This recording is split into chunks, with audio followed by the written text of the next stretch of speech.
And welcome to Geeksvana Live, your resource for everything UK drone rules. Today we're going to be talking and actually taking a first look at the shiny new drone code from the CAA, which has been issued by Gatwick just today, in fact. In this video, we'll be focusing on the main changes and highlighting what I think you need to know from those changes. We also have some more content coming on this, as you might expect, focusing on some of the individual topics, like our remote ID in 4 minutes video, which is coming up very, very soon on the channel. Really looking forward to that one, actually. So if you're new here, then hit subscribe and let me get the YouTube a bit out of the way, if you don't mind, and ask my wonderful regulars out there to hit the like button nice and early. So it really does help with the algorithm, etc. Thank you, guys. This video, as I say, is just the changes. There won't be much opinion, etc., to help keep it a clean information video, as it were. And we will get to the meat of the information very, very early on. After we've run through the main changes, however, excuse me, I'm a sore throat this evening, actually. We will be heading over to the chat and take a look at what you're saying about this and answer any questions. Please do remember to tag at Geeksvana in the chat, because it makes it easier for me to see your message, because it highlights you on my big screen here, and I'm getting old and it gets harder for me to see these things, basically. So what are we talking about? The drone code has been updated to read correctly as per 2026. That's really the way that this has been done. That makes sense, as we're only 90 odd days from the end of the year when broadcasting this. A couple of interesting parts about the introduction is actually that the intro page mentions fines, so kind of foreshadowing the coming of fixed penalties for drones there, which is obviously coming down the road, as regular viewers will know of this channel. But also, the drone code is a mix of guidance and legislation. So they've actually put that on the homepage as well, in terms of saying, hey, this is our drone code, but of course it's AMCGM, it's legislation, it's CAP, it's everything else in there, basically. Today, we're going to give you the drone code version. For those interested, a later deeper dive will analyze what is law, what is guidance, and the difference that actually makes, and where you can potentially find a little bit more space, as it were, depending on your attitude towards risk and whether or not you want to be assumed legal, and that type of thing. Now, the changes are coming in. They do not require changes to legislation, as it all existed previously, was obviously removed and changed, and as quickly as they're adding it back in again, frankly. The good news is, at least temporarily, for C-label drones, that they're not actually changing any of the law. I think it's a really good part of it, frankly. Now, it is important to remember that any new benefit that we talk about this evening does not come into effect until January 2026, but it will, of course, impact on which drones that you can buy and sell in the meantime. Cough, cough. The downloaded version of the PDF downloaded version of the drone code is actually the same as the technically old drone code now, and will not change actually until 2026, so keep that in mind. Only the live page is updated for now, but it's a good thing as we can all plan and make choices for the next few years. Really, the idea behind it is so that the information's up there, so we're not sort of waiting, October passes, November passes, what happened, what's happening, what is the confirmation, and that type of thing. So I think it's a really important one. As of 2026, you will be required to have an operator ID for anything with a camera over 100 grams. You will need a flyer ID for everything over 100 grams, full stop. So actually, for the first time, flyer ID is going to be needed more than operator ID in the UK, which I think is mind-blowing, frankly, from that point of view. UK class marks or labels, C labels, drone labels, class labels, as lots of different names floating around, will be our version of the EU EASA C labels. We've talked about this so much for the past few years. The reason we need our own and not just using the EU version forever is because that would make the UK subject to law changes in other countries. And that obviously isn't workable. So if something happened and they removed, I don't know, the Air 3S from the C label list, or we wanted to remove it because of some other kind of reason, or tweak the labels in some way or other, although I don't expect us to change much from the EU. But anyway, it isn't workable under law. We can't be affected by other sovereign states, etc. From that point of view, it just wouldn't work. We will have our own Market Surveillance Authority, which of course is the CAA in fact, and there will obviously therefore be the oversight bodies too. I'm wondering whether or not a lot of that will be actually joined up from the same bodies that the EU are using in terms of the actual declarations, etc. From January 2026, drones sold in the UK, this is their wording, must have a UK class mark from UK 6 UK 0 to UK 6. If purchased before then, you will get to use the C label versions that you will obviously be buying that we have now until December 2027, so effectively until 2028 starts. Now, more on C labels as we work through the section. There's also actually going to be a specific video on this topic, as you might imagine as well, which will be obviously a deeper dive, but we will be working through it as we go through the different categories.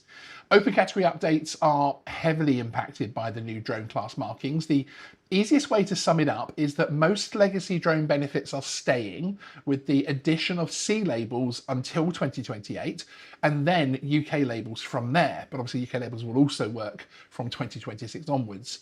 DJI is expected to provide UK labels to C label drone owners. Now, there'll be more on that in the deep dive topic, but I have already seen one person asking that question in the chat earlier, so I'll expand on it slightly.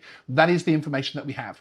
Obviously, at the moment, they're still waiting for final clarifications, a little bit more information, but it is not expected that the UK will be making particularly different stipulations, different declaration classifications essentially for the different label markings. So actually it's expected that they're pretty much going to be the same. So that will obviously help from the point of view that you'll be able to do that. Now, my recommendation there is whatever happens, even if you see shiny UK labels and they're being offered out by the manufacturer saying, hey, get yours now and get ahead of time. Remember, remote ID is there for UK 1 onward drones and not C label drones, because that is the current legislation that's in place. So it'll benefit you to keep your C label on your DJI drone for as long as you possibly can if you want to avoid remote ID. If you want remote ID, let's say you're a commercial operator and actually that has to be something that's happening within your workspace, etc. Some, I can see that happening in some places, actually wanting to know that you're remote ID compliant, etc. There's some odd things coming down the road.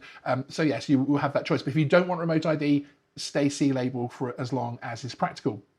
Now, the A1 airspace, which of course is also known as flying over people, the sub 250 gram legacy drones will be staying within that space. Obviously C0, UK 0 and UK 1 drones. Then the only drones that are being actually limited is that from 2026 to the end of 2027, you'll be able to fly C1 label drones over people like you can currently with the sub 250 gram drones. Now, we do lose the A2 CFC 500 gram benefit though, which is one of the rare losses that we've got here. They've tried to, if you remember with the proposals, the CAA said we're going to try and keep things as open as possible so that we, as many drones can be kept in the air as possible. Whether or not you feel they've done that with this is a whole other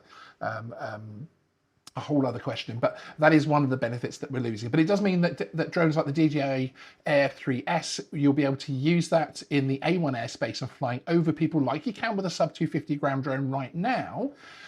So without any further certification, basically, which I think is really exciting. But yes, already got one boo there from Paul, Steel City drone pilot, who I know uses the sub 500 in many of the use cases. And in fact, Paul, our FPV video, I'm not sure you're going to be enjoying much of that one when that comes up in terms of how FPV is affected by this.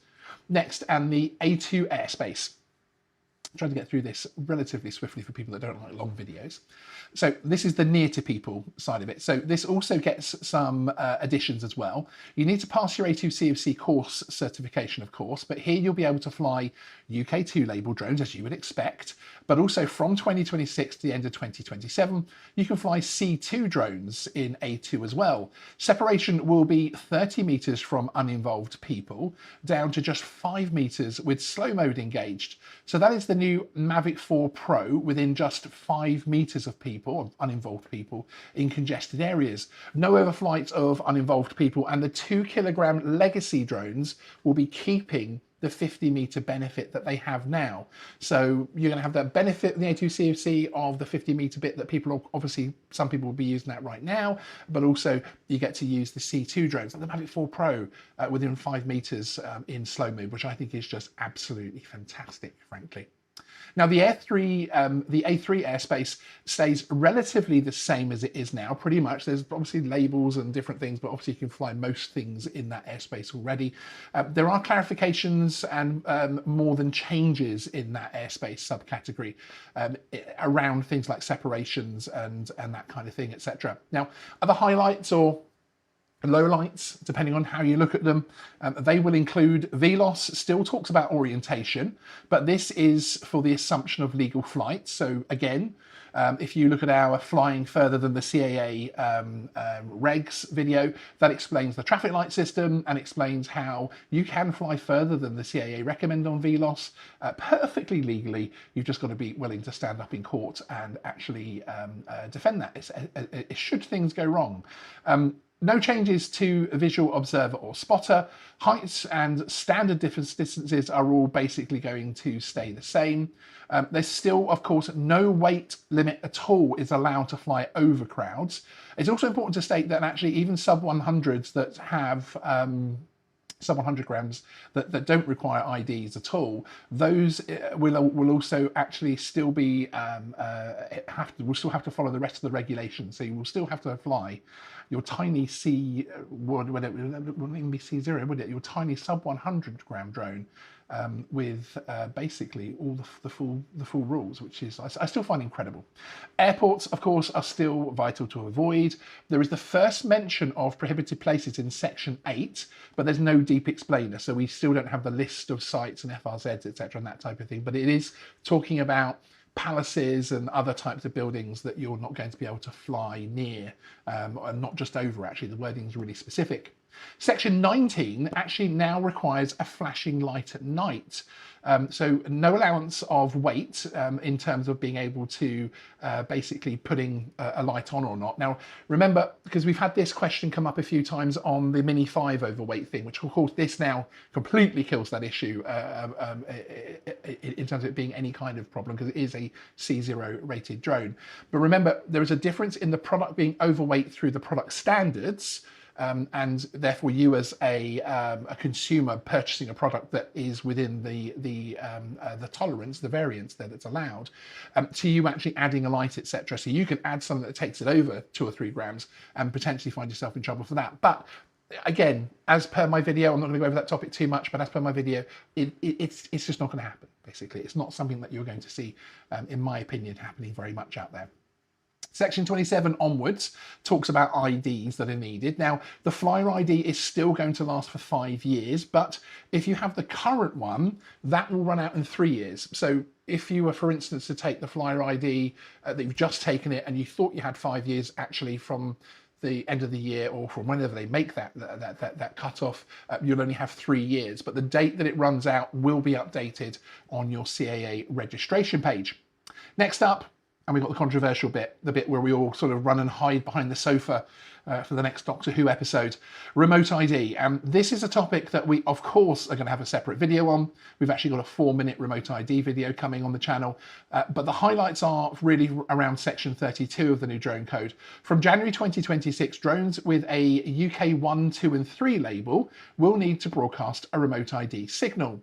The drone code also states that all drones sold from 2026 need to have a UK label, so they must be confident to have them ready and DJI have them, etc. by then. We'll have to wait and see whether or not that actually happens and just becomes, you know, we've had wording in drone codes and CAP documents before that sound like something's going to happen. Actually, when we get there, it's not ready. So we'll have to wait and see if UK 1 labels actually happen, whether or not, as I say, because obviously they are the market surveillance authority themselves, that will make it a little bit quicker, but we'll have to wait to see if those standards make it to manufacturers, etc.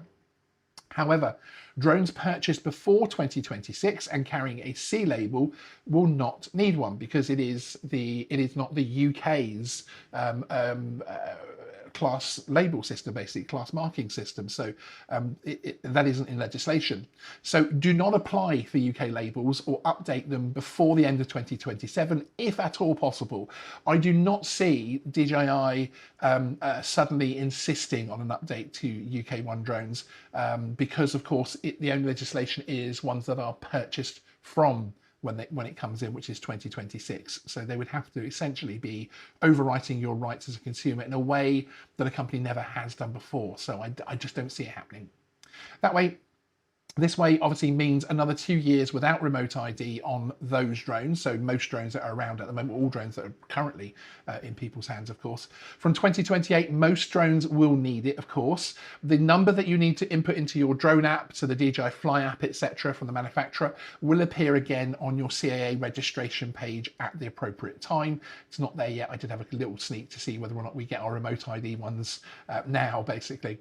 A lesser known benefit of the drone code, point 37, is still there, which is good to see, which obviously allows you to fly a drone within 50 meters without needing to keep in VLOS at all if you're using the follow me mode. And that's a really popular one. And I think it's with me, and it's one that a lot of people don't realize is even there, basically. But within 50 meters, that's actually quite far away if you've got in follow mode, basically. So that is the main changes in brief, without opening up to too much opinion or, starting to take it apart, etc. To me, this still feels like a pretty fair deregulation of the open category drone use in the UK. We're going to be able to use drones in really ways that was really intended from 2020 and from the adoption of the EU regulations. So this will be the most freedom for drone use that we've ever enjoyed, including now bringing many more commercial flights out of this specific category into the open category. Obviously, we're going to have new things in terms of what we're actually going to have to deal with, which of course includes the wonderful new remote ID, but that is there, it's happening basically. But we do have, as I say, more information coming up on that. So just looking very quickly, clear my throat there 1 second. As I say, I have a bit of a cold coming on this evening from somewhere, and we have the introduction to advanced flying part here, which basically, again, is confirming that we will still have open, specific and certified category, that they're renaming things to over people, near people, far from people. Again, the idea there is to make it simpler so that it's easier to understand. And then in this one page, which is linked in the description, you can find pretty much all of the changes that are happening.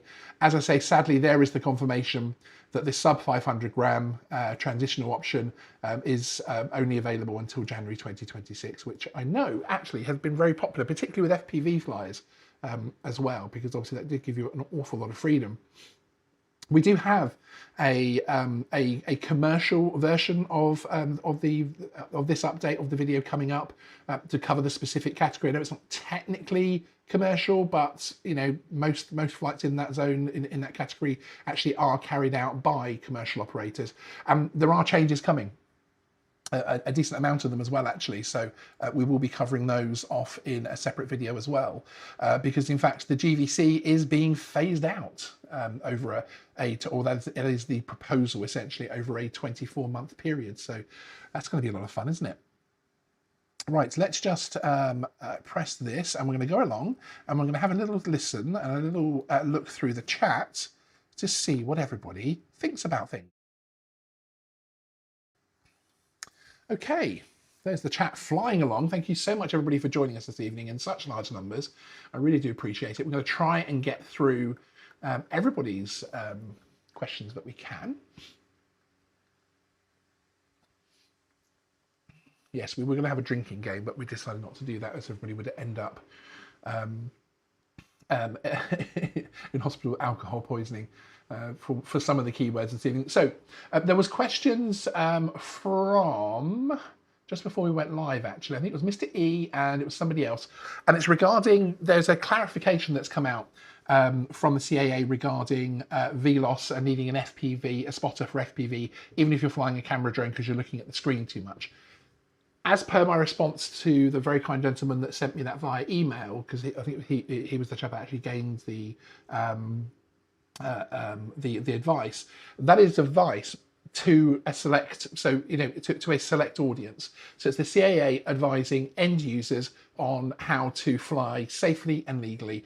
It covers more than legislation, but they will always give you the presumed legal side of things rather than that, because certainly the description that they gave in terms of when you would need a spotter for even flying a camera drone just isn't correct under legislation alone, or rather, yeah, isn't correct under legislation alone, but is only under the guidance as well, AMC and guidance as well, basically. So yes.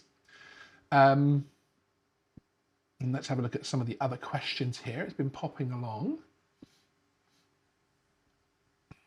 Yeah, this was answered by other people in the chat as well, but the Drone Guy TV was asking whether some of this is the big corporates getting back for the so-called auditors and their continued push people's tempers to breaking points. Honestly, drone auditing in the UK is a raindrop in the ocean. They are popular videos. I understand why they're popular, and anybody that has a popular channel, anybody that has popular content, fantastic. It means people are enjoying it. However, that does not represent even 0.5% of drone flights that happen on a daily basis in the UK. So the problem is already very, very small. So they certainly wouldn't be bringing legislation in to deal with a problem like that. And bear in mind, there have been task groups from national police dealing with the issue, etc., from a security angle and everything else. So the nefarious side of that situation is already being dealt with in a very proactive sense. So it's less of a problem on a day-by-day basis, basically. Hence, you see less and less of that type of content out there. But it is still an issue. But this has absolutely nothing to do with that in particular. We do have some content regarding landowners and regarding trespass on drones coming up, actually, with a specialised aviation lawyer. So keep an eye out on that one. And that is kind of moves around some of those topics, because actually it was regarding protesters with drones as well, actually, on that one. So yeah, so keep an eye out for that. I'm going to look through here at the next ones that are highlighted. Yeah, I don't get it. I'm looking at the privacy section in both the old and new, and I'm not seeing anything that's changed. No, one of the things you have to remember with the drone rules and drone legislation, the CAA themselves, if you go back a few years in terms of their comms and in terms of talking to people about what they're doing, is that it's actually the privacy isn't seen directly as a drone legislation CAA issue, but of course there are lots of privacy laws in this country in terms of protecting people's privacies, particularly in their own home, and you have to follow all of those. You can still fall foul of those. So really, I wasn't expecting much to change in terms of the privacy section at all. So let's have a look through here. Hi Scott, good to see you. Evening all. On the phone tonight as the laptop is officially dead. Oh dear, they didn't sort it out for you. That is absolutely terrible. Not good. Having a look through, so I don't want to miss anybody's bits. Yeah, I can't believe anybody's panicking over it either, Dan. It's going to be absolutely fine, and in fact you're going to be able to fly further than you can. The absolute pain in the backside that stops me celebrating this from the hills, as it were, is remote ID. But remember, the form of remote ID that's coming in, which is actually the same as or very similar to the one that's in the US right now, it was really a bit of a damp squid over there, basically, and it hasn't been too much of an issue. What we need to resolve and what we need to do is think about the safety of drone pilots in terms of anyone that's out there looking for them. But again, if you can pick up the signal on your phone, then you're probably already seeing them anyway. There are specialist bits of equipment that can go a few miles, but again, they are specialist bits of equipment. So yes. On track images, really looking forward to January and being able to get the most out of the likes of the Air 3S. Air 3S in January becomes the king of the UK drone skies. It really does. John Powell, protecting people's privacy, point 24. Remember, you must never fly over groups, crowds, or any people who are not with you. Surely the people not with you is contradictory.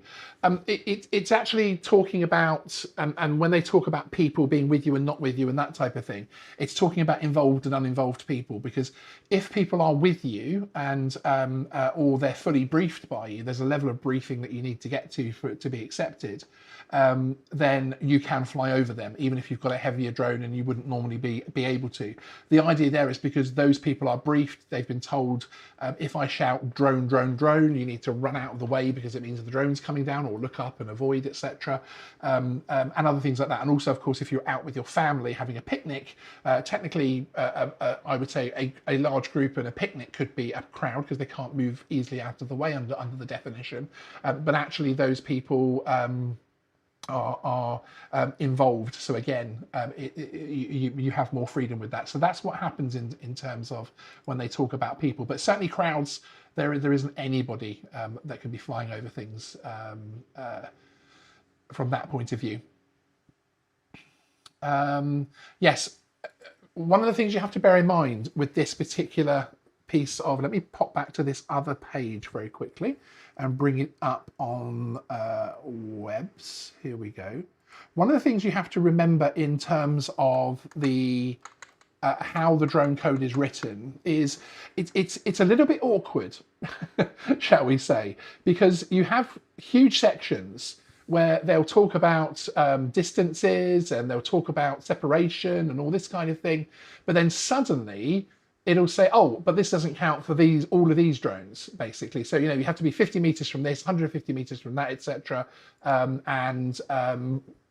Yeah, but it's those distances, those issues, etc., are actually regarding drones. So this one here, the 50 meters, etc. This is A3. So if you don't have an A2C, if you don't have a C or a UK labeled drone, etc., and you're just out flying a random drone, so I suppose one that you've self-built or something that is really old and doesn't have any of these stickers, etc., then yes, you will be in the A3 category. But then, as it says, drones and model aircraft below 250 or UK and C classes here, that they actually do differ for them, basically. So it jumps in and out in terms of the numbers there, and you have to remember that it's a frustratingly worded thing. I understand why they have to word it to an extent the way it does, but yes.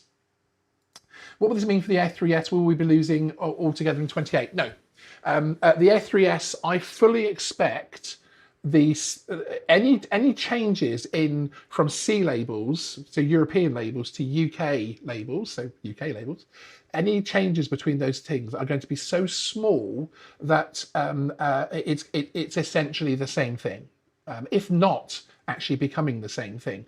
One of the stipulations that have just been put out by the Future Flight team in one of their updates from the CAA was talking about ensuring that innovation happens and ensuring that they move forward with things and progress things by not just trying to reinvent the wheel, but using what's already out there. So you'll see a lot coming up in terms of eVTOL and that kind of stuff that happens, and AAM, Advanced Airspace.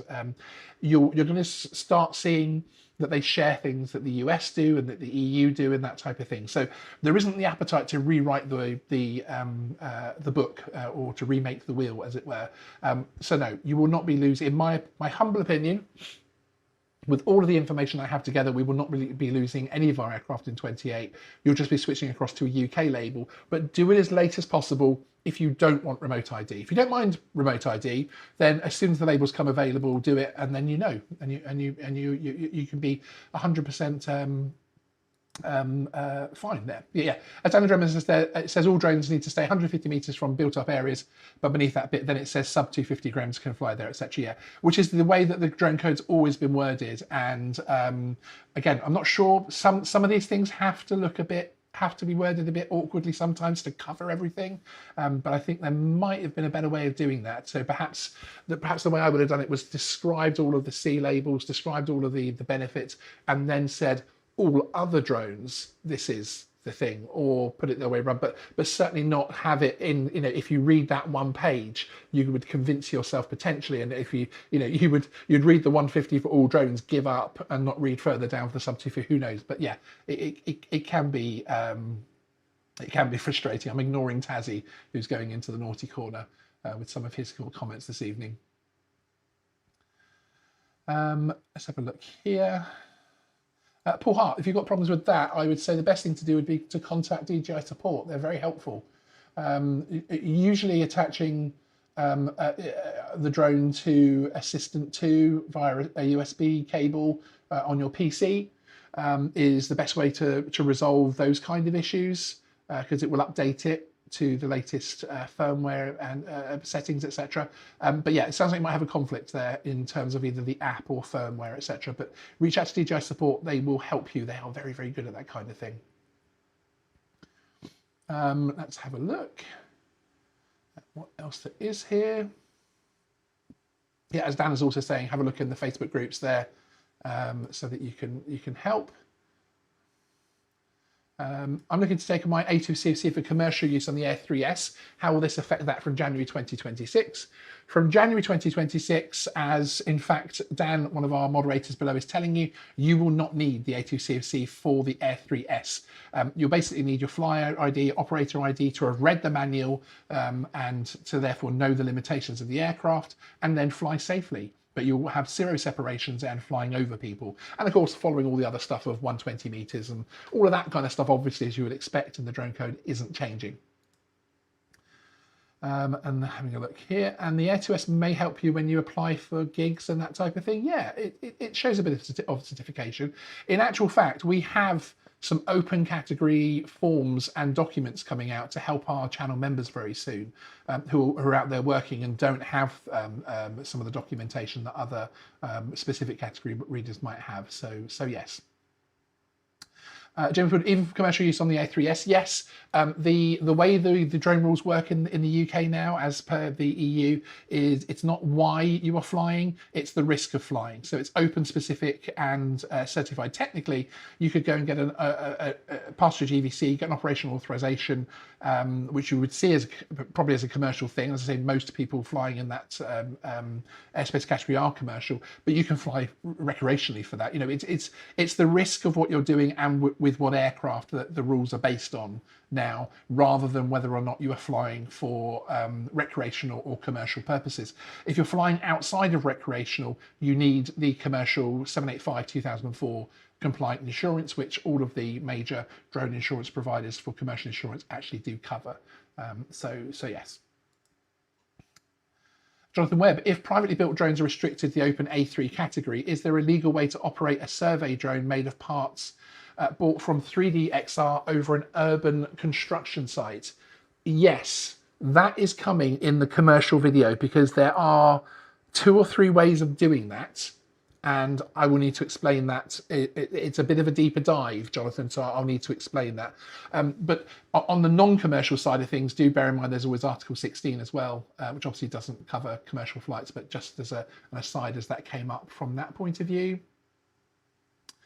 Kayak and Graham, good to see you. Hope you are well. Yes, exactly, Michaela. There is a variance in it. There's a variance in terms of what actually goes back to the manufacturer on the guidelines in terms of when they're declaring about the product, basically. Adventures with Josh, what about the DJI Flip that has no RID and other products that won't have a remote ID? Well, from the sweet spot, depending on the weight, etc., and the type of drone, from the 2028, 2030 sweet spots, you will have to put a remote ID module on there, basically, because obviously it is still above 100 grams. Yeah, so it will require a module essentially. We'll be able to get a UK label after 2027, yes, when they're not recognised. Yes, you've probably heard me talking about that since, well, that's quite recent in the chat. So Drone Vision, yes, one of our awesome channel members, that is fully expected. That is the information I'm currently getting back from DJI. It is all down to whether or not the and that happens at all of that kind of stuff, in terms of labeling and decisions, that's something that happens at a very high level, so it's not something that I'm party to, but certainly my people at DJI, my connections, UK and China, are both saying yes, they expect the UK labels to be essentially a retroactive fit, the same way as you can change the C0 Mini 5 to a C1 because they put the labels in the box, and the Air 2S got a C1 label when they first came in as well. So it'll be similar to that basically. Let me have another look. Yeah, as Paul's saying, apart from the sub 500, which I know you use a lot, sorry, it's going to be pretty decent. And let me just check if there's anything else.